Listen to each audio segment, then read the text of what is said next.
Yeah. All right, we are live. Anthony, big decisions. What glasses are you going to wear today? Will I wear my old one with one side, or do I go find my new one? So I guess I don't know. Stick around. I'm live in Pittsburgh. We're going to find out what Anthony's going to do about his glasses right now. I'm Anthony. Welcome to No Vacancy Live. That's my friend Glenn. You're watching the #1 show in hospitality.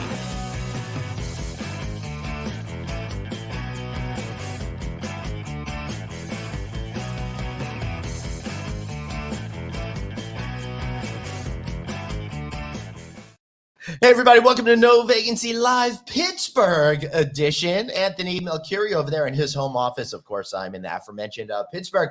Anthony, I'm loving this. Yesterday, I was in Nyack, just north of New York City. Today, I'm in Pittsburgh.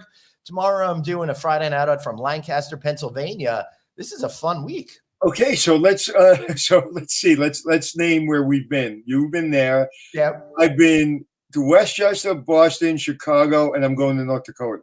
Yeah, so, I was with you in Chicago, I believe. And by the way, talk to Anthony about where you can find a good sausage for breakfast.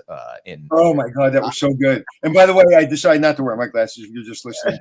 All right, good. And this is important. This is why people are tuning in to the show. I think so. But Anthony, you know, one of the cool things is I haven't been to Chicago in forever. I came here about 20 years ago, and I was a freelance writer at the time, and I was doing articles for AAA magazine. I got a chance to write about Pittsburgh, and you know, growing up on Long Island, the New York area, you knew Pittsburgh was steel town, but you felt like it was dirty, like there'd be coal dust everywhere and something like that. And I'll remember I was driving here from the airport. I had rented a car, and I go through this tunnel, and it opens up, and you could see the whole city, and it was nothing like I had imagined. And then I discovered a cool art scene, a cool dining scene, and of course, all the incredible, passionate people for local sports here as well. Yeah, they put a lot of money and time and energy, local government and local businesses, to really bring Pittsburgh and, you know, just turning it around. So I haven't been there, but everybody, well, actually, that's not true. I think I was like around Pittsburgh for a second. So I saw the skyline, but I was not, I haven't spent any time there. But everyone tells me it's really, really beautiful. When I think of Pittsburgh, I think of two things. Of course, Billy Joel and Willie Stargell, who played first base for Pittsburgh. Why would you think of Billy Joel, a guy who grew up on Oyster Bay and sang about Allentown, Pennsylvania? Yeah, I know, but that's what I think about. I don't know. All right. I just think about Pennsylvania. Pittsburgh, when I think about Billy Joel, I don't know. But Willie Stargell was my favorite ball player, even though I was a Met and Yankee fan. Yeah. All right, cool. All right. So, you know, Anthony, obviously I'm having a good time in Pittsburgh, but I couldn't do it alone. So I got a couple of friends here with us. I've got the incredible Steve Sharkey, GM at DoubleTree Downtown Pittsburgh, and Patty Iannata, DOSM. Same hotel here at the DoubleTree Downtown Pittsburgh. Guys, how are you? So great to see you. Great to see you. And I should say they're right there on the other side of the table from me over here. So if I'm looking over there, I'm actually looking over there. So yeah, and their shot's a lot better than yours because their sun's just drenching you out, but you still look beautiful. We got the view. Look at this we got great the view. suite that they have over there, right? And by they, I mean me for last night and tonight. So I have a question before we start the interview. I have a great DoubleTree cookie story that I tell sometimes. Yeah. Do you guys still give out the cookies? We had one. We, of course. Yes. Yeah, I haven't had a cookie from DoubleTree in a very long time. We can't give out the recipe though. Sorry. I have some bad news for you. I have the recipe. It's at home, and I've been meaning to like cook them and do like a show on it. I have really bad news for you. I sold it to Glenn. Very addicting. Very addicting. Well, you have to come back, Anthony. Yeah. Well, thank you. I just want to know across the brand how much we spend on cookies. Yeah, that's probably a line item in your budget, right? Of course. Of course. But it's a big differentiator, let me tell you. It was the first thing I thought about, right? Was cookies. I think of your brand, I think of cookies, I think of the Western, I think of the smell. I think of Glenn, I think of the smell. You know, you just, you know, relate to things. Yeah, I find it interesting. Either of you know how that came about, because they've done a great job at really branding it and making it affiliated with it in such. I can't think cookies and DoubleTree or DoubleTree without cookies, for example. It just speaks to our hospitality. Right. It's about the people. It's about the warm welcome you get when you come in, and it's just that's who we are. We're not above that. Yeah. We're not below that. It's just, it hits the sweet spot. And you, Literally. and you even get the smell. When you smell the Yep. whole, it's, people eat with their eyes. I mean, that's the Yeah. whole thing. When they walk in the door, they smell it. And the first thing they feel, like Patty says, is you're home. Yeah. So apparently, Anthony, thank you, Dr. Producer Suzanne, for this nugget. They've been giving a guest since 1986 when it was part of turn down service. And about 10 years later, it transferred to be more of the guest check-in. And of course, it has remained a beloved fixture ever since. In fact, guys, I think it was last year, they sent the cookies to space, which was really had cool. the first cookie ever baked in space, and we have tins to commemorate it. That's pretty cool. I guess you have to adjust the temperature a little bit. Just a little. Yeah, for zero. Is there a 0G button on your Breville? It's interesting when I was really young, because I remember the cookies coming out, because I started in the business in '86, and it became a really big thing. And I remember someone talking about it, and I don't know if it was a tape, or I don't even remember, about the DoubleTree cookie and how to use it properly for a guest and how to use it improperly. So they tell the story of a guest comes to the front desk like 3 times for his key wasn't working. Right. And the person at the front desk says, "Oh, here's a cookie." And the guest said, "I want my key to work. I don't want a cookie." So it's really, really great training that, that is there to help a guest. That's not there to solve their problems. That's a benefit. That's not like, okay, so the guest's having a problem, let's give him a cookie and he'll go away. They want their problem solved. The cookie is extra. The cookie is not your go-to to solve problems. You have to solve a problem, then you can give them a cookie. It could be also insulting. You have a problem. Someone says I have a problem. They're like, "What do you want? A cookie?"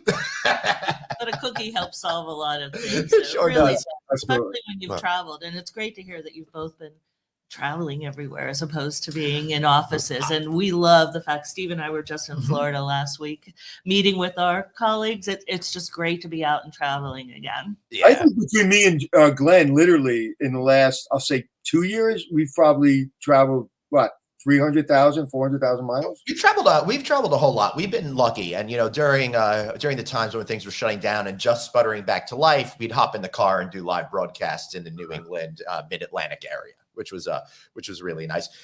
Plus, we need to go check out some casinos. Talking about driving, in the last 3 days or 2 days, last 48 hours, I've driven almost 18 hours. That's why I look so tired. Yeah. So somebody said, "Why don't you just, fly?" And I was just like, "Because I've been flying. I'd just rather be in my car and listen to, Joe talk about Allentown." I did a 7. Every time I drive by Allentown, by the way, in Pennsylvania, I always got to sing the song, and I always think about it for sure. But I drove yesterday. I drove about 7 hours from Nyack to over here, and it was really peaceful. And I'll tell you, this is the greatest time of year to be traveling in this particular part of the country. Without a doubt. My goodness. Now you understand why all the hotels in New England are all about leaf-looking season. I was blown away by the colors. Bright, vivid, orange, yellow, purple, all of these things. I think I hit it at the moment. Yep. You are here at the right And then I got a cookie when I got here. I tell you, the best view of any city is when you come out of that tunnel, like you said, and that city hits you. Whether it's nighttime is a whole nother dynamics, but it's just so beautiful. Right. There's nothing like it. You have the casino, you have the Steeler Stadium, you have Pittsburgh. I mean, everything's right there. There's a casino down here? There is. Oh, I didn't even realize. Yes. And you don't even need to use your car to get there. Yeah, I remember there was one Pittsburgh casino when they initially put out all of the licenses a number of years ago. There may be more now, but I remember before you'd have to go into West Virginia, right? 5 in Pennsylvania, but 1 in Pittsburgh. Only one is still in Pittsburgh. Yeah, that's okay.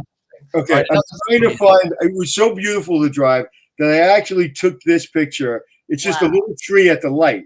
It doesn't do it justice. No. It was so gorgeous that I literally stopped when I was at the light and I took that picture. I was like, it just literally hit me how beautiful the driving in this area is. Yeah, it sure is. And so we're here in Pittsburgh. And Anthony, I thought it would be fun as we're getting out and about and visiting more cities, an opportunity not just to talk about the traditional hotels, but the overall market, what the dynamics are here, what people are looking to do here, and how hoteliers are out there getting business in real time.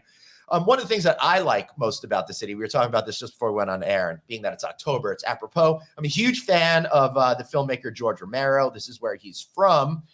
You guys might know him from creating Night of the Living Dead and Dawn of the Dead, the most famous zombie sequel, I think, of all time, which took place at the Monroeville Mall. There's actually, Anthony, a zombie museum over there. I'm going to go check that out today and live my fantasy of zombie apocalypse. Super close to here, too. Yep. That's like 12 minutes from here. Far. So what's overall, what's going on, Steve, in this market right now? Well, I mean, Pittsburgh is, like you said, Pittsburgh is a very, very hip food town. Yep. And it's very culturally, what's the word I'm looking for?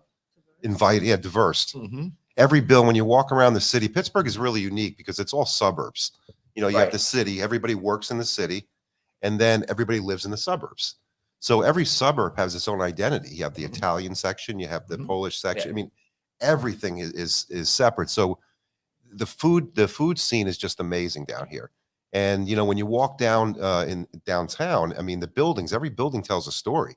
I mean, a lot of these buildings are from the early turn of the century, correct? Right. And that's, of course, the last century. Yeah, right. Last century, correct. It's hard to believe, dude. It's I so know, hard. We grew I up know. our whole lives saying turn of the century, meaning 18 to 1900s. So- Now it's 20-something years past the Yeah. 20th century. So we're finding, yeah, absolutely. And we're finding a lot of, Pittsburgh's a big sports town. Yep. And there's a lot of colleges in Pittsburgh. So, everything now Smurf is a very big market everywhere, as you know. Corporate hasn't come back 100% and associations are just starting to turn. But, lucky for us and fortunate for us is we're surrounded by a lot of colleges. Yep. Division I, Division II, secondary colleges.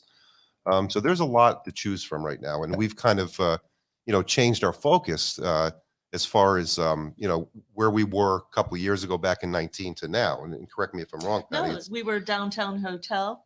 All of these buildings were filled with office workers. So we're Yeah. bustling and travelers Right. coming in. That's not come back post-pandemic, but we never closed during the pandemic, maybe a couple of weeks, but we were back open because people still need to go to the hospitals. Their Right. parents still wanted their children to see universities. So we were always open and available, but we found that the Smurf market now has been wonderful. What doesn't stop in a Right. pandemic? Mhm. A dance mom, a hockey mom, Right. a bride. If you tell your peoples where they need to be, they come. Could you explain to our audience, we have a lot of new people in the hospitality industry, what exactly is the Smurf market and why is it so important? Sure. So Smurf stands for just the non-corporate people. So sports, ethnic, Military. religious, fraternal, Education. military. Like sports, military, something. Religious, fraternal, Okay. religious, fraternal. It's basically a category for, I think, for lots of people that travel that aren't in business or leisure. Correct. Right. So in other words, it's coming from their own pocket. Yeah. So what we do, Mhm. whereas before you would take care of, a certain corporation, you'd recognize the name, you'd get excited. We're going to take care of them. But that bill was paid by their expense accounts. Yeah. Now people are reaching into their own pocket and using their money to travel where we're taking care of them. Mhm. So we're helping them with special hospitality suites, an executive lounge Yep. to come. If you're going to have a wedding and you want to have family and friends together, that's just as important to you to have a place where people can gather Yeah. and get to spend time For together. sure. Anthony, now this was super interesting. I'm going to have Steve explain this a little bit more because we were chatting about it last night. But what they're doing here is they had some office space that's no longer being used, right? And they're converting it into really smart properties that are going to be highly attractive to these particular groups. I think I teased that enough. Yep. Tell us a little more. Sure. So, going back to the sports market, the secondary colleges, I mean, everything we're going after basically not so much the Division I football, but the secondary sort of like your soccer teams, the visiting soccer, the visiting basketball, visiting band. We just had Georgia Tech band here last 2 weeks ago, just about filled up the hotel. And all they were doing was supporting the Georgia Tech team who played Pitt on Saturday afternoon. So, but what we're trying to do is also go after the Parents Association of these colleges and take it one step further. And all this vacant office space we have here, we're utilizing it. For instance, for an example, what we're doing is like one of the space is going to be a viewing room. We're turning it into like a whole viewing room for the coach, so they can come in, look at the tapes before the games. take their team in there, and we'll kind of customize it just to whatever their liking is. Same thing with the Parents Association with the different colleges. They'll have their own executive lounge. Their logos will be up on the boards. They'll have their own monitors. They'll have everything at their fingertips so they can go up there and enjoy enjoy their own exclusivity. Yeah. So that's going to be a good thing for you to be able to take out to market and sell, because you're competing against other hotels that might just stick you in a generic conference room, right? So when you're bringing this to people, how are they feeling about it? What's the kind of feedback that you're getting? Well, they love it because it's like birds of a feather coming together. Right. So parents talking with other parents are from Syracuse or Rochester and haven't been to Pittsburgh before, but they're meeting people from Pittsburgh, and it makes them feel welcome. And it sure makes them feel happy about the place that they're going to be leaving their children, because they're still kids, right, for the next 4 years. And even though it's a downtown market, they'll feel good about the fact that they can walk to places and that there's somebody that cares about them, basically. Yeah. And as a parent that travels for his daughter's volleyball, I will tell you, we're always looking for a space to come together. Mm-hmm. And, sometimes you just want to, you're not going to take 20 people to a restaurant to have them have something to eat, but you will be very happy having a space for them to come and have breakfast together, or get together after the game, or as Steve said, to review films. And we have that space here, and we want to make that ready and available to everybody. Being an operator, I have an operation question, because when you say I have office space, that means more people are working from home, right? Your employees are working from home. That's why you have office space. Tell me about that. Well, it's true. I mean, during the pandemic, a lot of people learned how to, work remotely.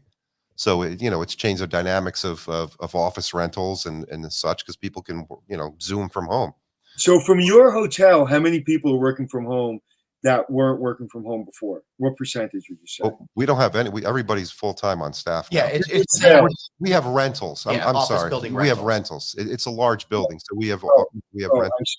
It's a rental building as well. So okay, but operationally, revenue management, sales, nobody who's working a day or two from home. Everybody's got to be at the office. Everybody's on property. Is that being mandated, or people just don't want to work from home? Well, right now it's needed. It's mandated and needed.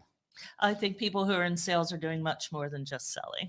Correct. So we help, and it's a culture that we're promoting now. So we're here to help if we're needed.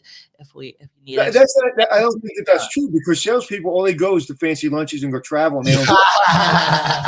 So I won't say anything. That was back at the turn of the century. Buddy, that makes me wonder. How are people changing? What are some of the questions that they're asking you now that have emerged post-pandemic? And I don't necessarily mean safety protocols and stuff like that, but I just think culture has moved. But right? I do think people want to feel safe. I do think they want to know, how clean is it? I think cleanliness is extremely important. They're still asking those questions? Absolutely. I think it's first and foremost. And certainly in the case of when you're going to leave your child as well, right. Or somebody's traveling on the road.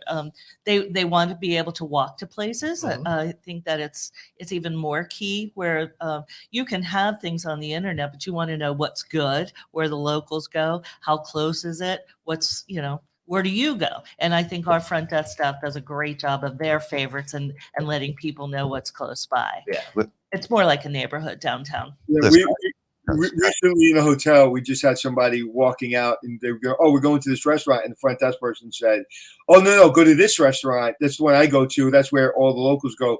Trust me." They came back with the biggest smile on their face. It's the best restaurant they've been to in a very long time.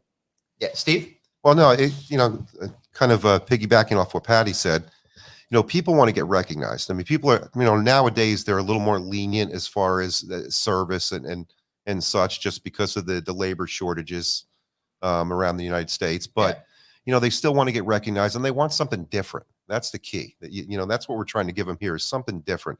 Not your four walls when you come in and have a function. We'll take it one step further. So, I mean, that's really what it's all about at the end of the day, is the recognition, and they want a different experience. And we welcome people with their names written on signs and the colors of their schools, and because we are excited to see people again. We love that there's people in the lobby and walking through the meeting space. Every sports team that comes in here that we have, we all greet them. The whole team greets them. We have balloons, their colors. We even have uplighting in their colors. you know, when they walk in the door. We have the cookies, you know, right when they come in, the Right. waters, the whole thing. So the whole lobby is transformed into their school, basically. That's cool. So, But I have a really important question. Did Pitt win? which game? The most important one against West Virginia. The last one, the one you were just talking about. Did they win that game? The one with the band stayed in your hotel? They did. They did. I believe they did. Don't quote me on that. Well, the hotel one. Yes, the hotel one. That's the most important thing. Yeah. We're not saying we're Pitt fans, all of us, but But we're definitely saying we're We fans. of people represent that both stay. sides. Yeah, right. West Virginia, Pitt, Rochester. We got it. Is that where you went to school? I did. Yeah. I just wanted to make sure the audience understood Pitt. that. You went to Pitt? Yeah. That's cool. Well, I went to University of Maryland. I don't know if that means anything to Do you have a anyone band here. that travels? It means something. I don't know. Oh, I honestly, I am not a good alumni. They raised my tuition in the middle of a semester once in like 1991, and I vowed I would never ever, you know, do anything with them again. And I've made them every time they call, I tell them that story. For 30 years, I'm still holding a grudge about that. Yeah. And I guess I'm getting it mine because I've got to pay for 2 college educations simultaneously right now. Oh well, what are you gonna do? But Patty, what I meant to ask you before is when people are looking to book here, what are some of the different types of questions that you're getting that you might not have had in the past before? Just again, space. So if you're here for a long-term stay, like how much space is in the room? Because Right. newer hotels don't even have closets in them. Our building was built some time good ago, point. but it's a great, strong building. So we have living rooms as well as, Right. you know, separate bedrooms with closed doors, and it's a good large space. And the booking pattern right now, what's going on with the booking pattern? Because when you say you're asking people what kind of questions they're asking, I imagine they're asking, could you have a group of 30 people in 24 hours? There was some Major League Baseball was rained out the other day in New York, and the team had to go back to the hotel to stay because they're playing the Yankees the next day because of the rain out, and there was no rooms at the inn for them, and they had to go to a different hotel. So that's different, but that happens a lot, especially recently with the booking window where people want to travel now. Is that happening a lot? Anthony, it's 80% short term. Absolutely. Now, describe short term.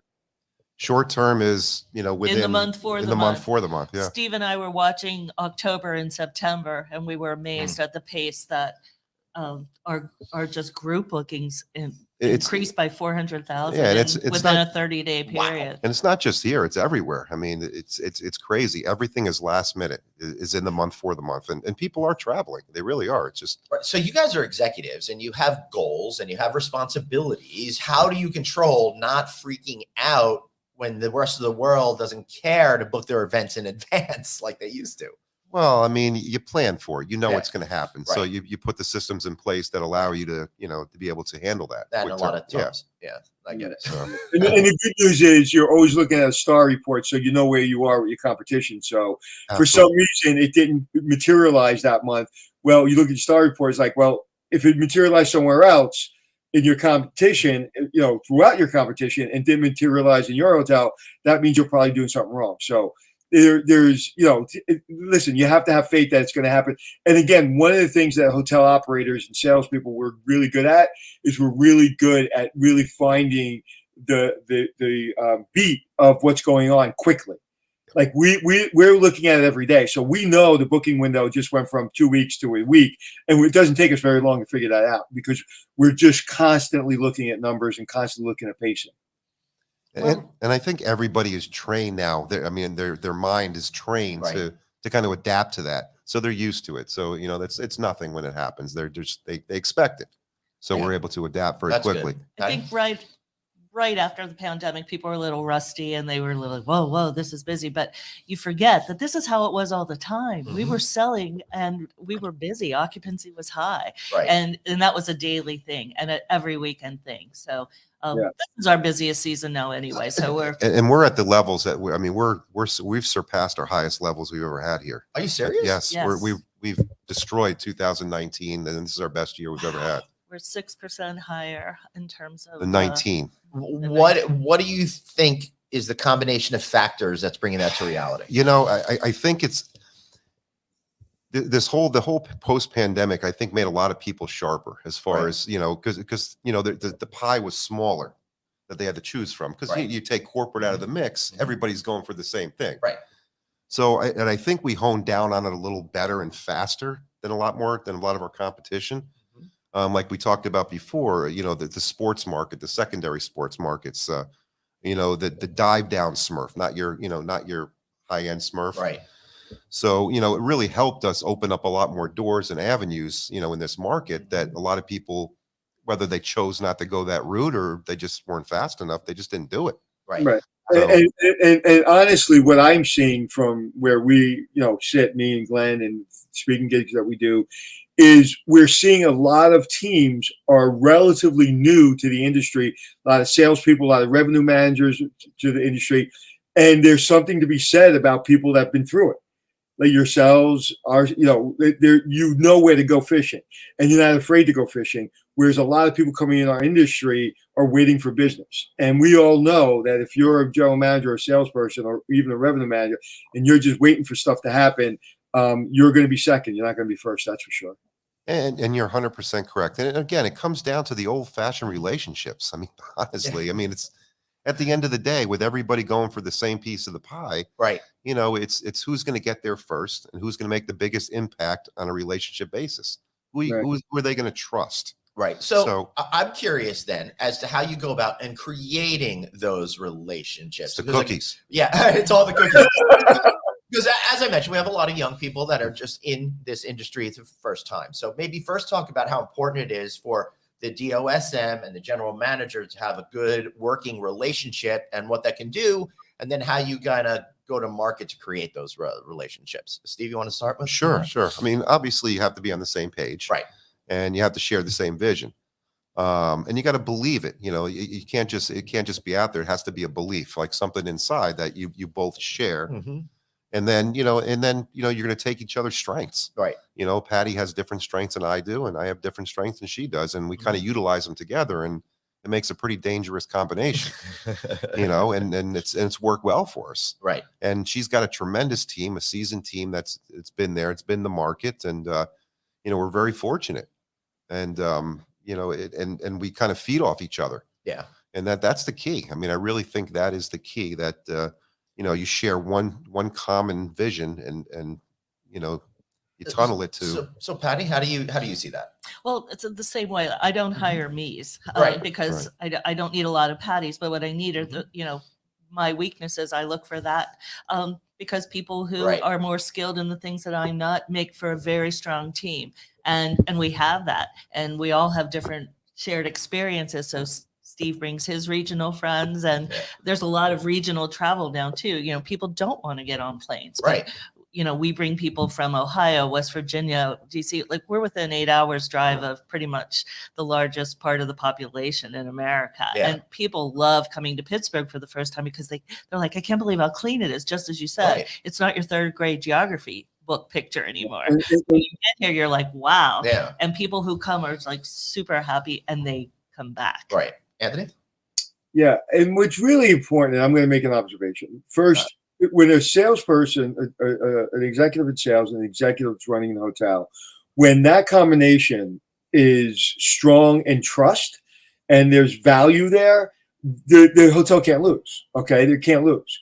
No, that's number one. Number two, depending on a brand and depending on sales of a brand and hoping the brand just shoves you work, that's a lose too. You have to do what they're saying. You have to work it. There's maybe a pipeline. There may be some trees that they can pull leaves off of. But at the end of the day, they got to work it because the brand isn't paying attention to their local market at the same level they're going to do. So that's really, really critical. And number three, when your client is having a tough time and you can get the rates that you really want to get, and your client saying, hey, I've been with you a long time, just help me out this year, help me out this quarter, and it'll pay back. When you do that and things go great, they remember. And they'll come back and they're like, I'm going to them. There's 10 hotels, but I'm going to them because when I was getting kicked in the butt, they worked with me. And there's nothing more valuable than that. I agree. That combination, especially our brand is strong. I mean, I've been with Hilton for some time, and they were strong right out of the box. And it's important to be loyal to a brand, and the payoffs are really important now in terms of the recession, what's taking place, because Absolutely. there's so But you still many have to do, benefits. you still have to do the work. You still have to find business, even if it's coming from the brand or something. You have to do the work. And a lot of people just think, I've had so many conversations with ownership groups. They're like, well, the brand's not contributing. So what is your salespeople doing all that? It's like, there's a pipeline. Are they using the pipelines to go and, hit the street? And you still got to compete against everybody else. And Anthony, to kind of piggyback off that, you're 100% correct. You don't get as much backing from the brands as you did before. So, one of the things that we're kind of looking at here and kind of morphing into is, we want to still have the DoubleTree backing. Yes, DoubleTree still has a very strong following, but we want to have it. We're trying to create an independent experience to kind of morph into that. Sort of like, for instance, like a restaurant. We're kind of morphing into like a celebrity chef kind of thing. When they're on property, they don't feel like they're at a DoubleTree. They feel like they're at a resort somewhere, an independent experience where they're going to get a different level of experience, but they're still going to get the brand for the loyalty. Right. If that makes sense. Right. No, the cookie's important and the brand is important, but you have to rise above the cookie and the brand. You have to be, especially nowadays. I mean, that's why soft brands are so strong right now. Everybody I know is staying in a soft brand because they're like, I didn't know that was that brand or this brand. I just that was the one yesterday, right? I just had a conversation with a friend of mine that's staying at he's staying in one of the soft brands, Hilton soft brand. I can't remember the name of it. Curio? What's that?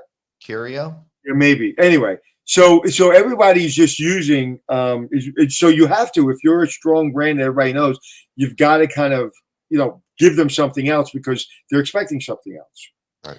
Well, our DoubleTree, for instance, it's 342 rooms. Most of those are suites, huge place to stretch out and enjoy a long-term stay, a magnificent pool, huge fitness center, a great meeting space. It's it may not be what a typical DoubleTree is when you're thinking of it come to mind, and especially if you're with a sports team, and we've had people from Oklahoma come out and be like, "Oh my God, these skyscrapers!" and they're amazed at where they are. It's just a great experience for people coming from other parts of the country. And the great. Go ahead. I'm sorry. I said, Patty, you sound like a salesperson. Yes. Well, the funny thing is that to move to what Patty was saying, the building actually, it's very unique. It was built in 1947. And it was actually an apartment building. It was called the Bigelow Apartments, correct? That's correct. And they used to be a men's club with the biggest fitness center, biggest pool. It was the place back in the day. So, Wow. I mean, it's been around. It's got a lot of history. And, every room tells a story. And that's kind of what we use when we sell the facility to everybody. When you go in there, you're not just getting a hotel room. You're getting a story behind it. That's true. For people's emphasis on wellness and stuff now, that's probably a good item as well. Anthony, you were going to say something? Talking about stories behind us, as we're talking, our producer's sending us completely not relatable tidbits about making omelets. Yeah, she's eating a fresh baked eclair and cream puff right now. I'd put her on screen, but it'd be too. Stay focused, Suzanne. Stay focused. She is. She's extremely focused on what's important, the eclair. But Patty, what I'm curious about is, and we kind of got a little away from it. There are a lot of folks out there that haven't done sales before, right? They're just new at it. What are some of your best practices to help you get in front of people and be remembered by people so you can actually start selling to them at some point in the future? Well, I think it's making people feel comfortable. I think as you know, why you even like this industry and why you talk about it all the time, it's about how it makes you feel. And people want to feel special. They want to feel understood and that they belong. So really it's almost, I think a salesperson likes to talk a lot, case in point, but it's listening and it's finding out what are they looking for? What's their need? Yeah. And if you can open up enough just to be open for that and get and fill their need, right, then you're going to make a big difference in terms of the sale that you're going to make. Interesting, Steve. She's very modest. She's very relatable. Everybody knows Patty downtown. Right. So, that's really good for you. But how did you get to that point? Obviously, it takes a number of years, right? It took me a long time to get to know everybody and have real relationships with people. That can be intimidating to somebody that's only been in the business a year or two. So did you start by cold calling people? Did you start by going to events? How did you start to like build that portfolio of people? I think it's a little bit of all of that. Yeah, you'd put yourself in a place where you might not have been before. Pittsburgh's an easy place to meet people in terms of all the different organizations, and we have a lot of national associations that are even located here. So belonging to those types of organizations, and by that word of mouth and networking, it works. Right. And that reminds me, Anthony, of a story I've told a number of times, but it's apropos. It's like I spent a lot of years just going out and networking, and I'd come home. My wife's like, "Did you get any business? Did you get any business?" I'd be like, "No." She goes, "Why do you do these things?" I'm like, "Ask me in 5 or 10 years from takes time. Building my career over time." I'm case in point to that. You followed up with me, and here we are doing a podcast because we had a relationship. You were my first interview back in the day, and I liked you, and boom, because you followed up with me. I mean, you were a nice person. We've had a great podcast. But I want to get back to something. Yes. And when you're looking at the dynamic of Patty and Steve, Patty has pride in what she does. When she was talking about the building, and when Steve was talking about the building, there's this pride. You can see it. And also, if I'm booking business and I'm talking to Patty, I know if I know that relationship is strong, if I go there and we have a meeting and it gets screwed up, I know Patty has influence over the operation to tell Steve, I don't give a crap what you have to do. This needs to get fixed, and it's going to get fixed. That dynamic, when you're a meeting planner and when you're talking to meeting planners, they can feel that. They know that. And they need to feel that trust. So that combination, I wouldn't want to be your competitor because that combination is lethal. And meeting planners have some of the most stressful jobs in the world because they got to get something accomplished, but they're not going to touch any of it. They have to have trust in the people that they're giving that business to. So it makes a big difference. And it seems like you two have a lot of trust in each other. How long have you known each other? Because Steve was formerly the general manager down at the Showboat Atlantic City. Correct. Wanted to move back here to be closer to where his family actually is. So you've only been here for like, what, 2 months? 2 months. It seems but I'm a Pittsburghian. I mean, but it seems like you guys have been working with each other for 10 years. It's crazy. Absolutely. I would have never guessed that. Right? It's crazy. I mean, we just clicked and, we just shared the same vision. I mean, personalities clicked and it works well. Wow. I mean, and he's from the area, and we've been with the same company. And I think it goes back to the strengths of the brand and the company that you work for. So he wouldn't have been with them as long as he was, and I wouldn't have been here if we didn't believe in that. So we share those values. It just clicked. I mean, it's very, it works well. So you both actually work for the management company. Correct. Yes. All right. Yes. All right. Cool. And that's Are we allowed to talk about the management company? Yeah. It's Remington. I know. Yeah. Why are we talking about it? I don't know why I said management company as opposed to bringing up the name directly, since especially I don't know how anybody can work with Chris Green, but good luck with that. We love Chris Green. And everybody loves Chris Green. And that's Anthony's way of saying thanks for dinner last week when we saw you in Chicago. Oh, that was a good dinner too. It was fun. Yeah, we were at STK. Did you notice I actually engaged at dinner, Glenn? I actually didn't run away. I actually was nice. It was really. I felt uncomfortable. Usually, you're not good with groups, so it was nice to. My OCD gets the best of me, and I'm usually, a little fidgety. So yeah, it was great. It was wonderful. It was great seeing him. And man, talk about travel. That man is in a different city. One city in the morning, one city at night. Yeah, for sure. Anthony, is there anything else you want to ask these folks, or could we let them get back to selling and managing? Yeah. When is Pittsburgh going to win the World Series? Not this year, it seems. The problem with Pittsburgh, they have a great farm team. They groom this great talent, but it only lasts for a couple of years until the rookie contract is over. They have to pay them, and they sell the team. Well, I have to give go ahead. No, go. Shout out to you were talking about Willie Stargell. You have to come here and go to the Roberto Clemente Museum. Love Roberto Clemente experience. You have to. I will. Isn't it right by the? I literally will make a desperate.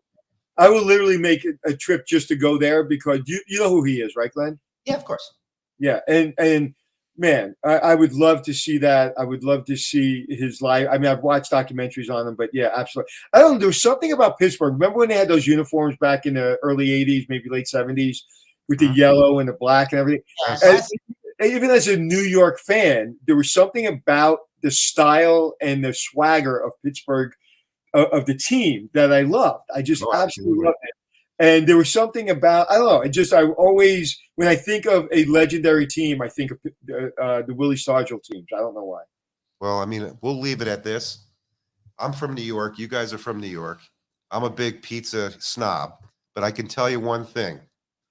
Pittsburgh's pizza is just as good as New York style pizza. I'm just telling you We right have now. to end this broadcast I'm right just now. telling you right now. You know what's so funny? He said that knowing he was going to be attacked. But I believe you. I believe you. Just don't tell me that Chicago deep dish is better than New York pizza, because that will be a war. I went and purposely, when I was in Chicago a couple of days ago, purposely went to have deep dish. I tried to do deep dish again. It's just having a cheese bowl with bread. I'm sorry. Absolutely. We'll set you up with pizza, the Roberto Clemente, and a great stay. Cheese bowl with bread sounds like There one you of go. that fast food pizza chain's next big appetizer or something like that. And they'll deliver to you no longer in under 30 minutes. Guys, thanks so much for being here. This has been so much fun. How about some good shameless plugs for both of you and the DoubleTree Downtown Pittsburgh? Plug away. Okay, come on. Yeah. We hope to host you. It's going to be November and December. We have great place to stay, Yep. great place to relax, and we'd love to have your holiday party here with us. You're not going to have a better experience anywhere. That's interesting. How are holiday parties compared to the previous years? I would imagine holiday parties are down 70%. It's Ooh, interesting. It's a different style holiday party now. You're not going after your traditional, you know, companies, because they're just not having them, or they're having them in a hotel, or I'm sorry, they're having them at their house, Right. or a restaurant. It's different. So you'd have had to scale down a little bit and kind of, again, hone in on different markets, different smaller holiday parties, union holiday parties, you know, things that are recession proof, I guess you can say. Yeah. But, you know, it's not the same. It definitely isn't the same. But when they do get together, they have a lot of fun because people haven't been together in the same place. Same thing with weddings, any celebrations. It's just great to have everybody in one room together. Awesome. All right. Steve, Patty, thanks so much for being here. Thank Just you, hang guys. out for 1 second while we wrap up the show. Anthony, another fun one today, huh? Absolutely. I know I love talking operation, but you see what happens when I'm talking operation because my brain starts. I know it's great, which is why I love doing that. If you guys miss anything from today's show, be sure to re-listen to it on our podcast feed. Why is my button not working? There we go. On our podcast feed, find our podcast on Apple Podcasts, iHeartRadio, Stitcher, SoundCloud, wherever you get your shows. We are there. And if you're listening to us right now on one of those aforementioned podcast feeds, why not just give us a look? Find us at LinkedIn, Facebook, NoVacancyNews.com, YouTube. He's at Anthony Hotels. I'm at Traveling Glenn. You ready to get out of here, my friend? Or you got any final inspiration for us? You look marvelous. You look marvelous. All right, darlings. We'll see you next week. Thanks for being here. Remember, you've got one life, so blaze on, and be kind to yourself. See you next week. Are you being kind to yourself? Go get some good pizza in Pittsburgh.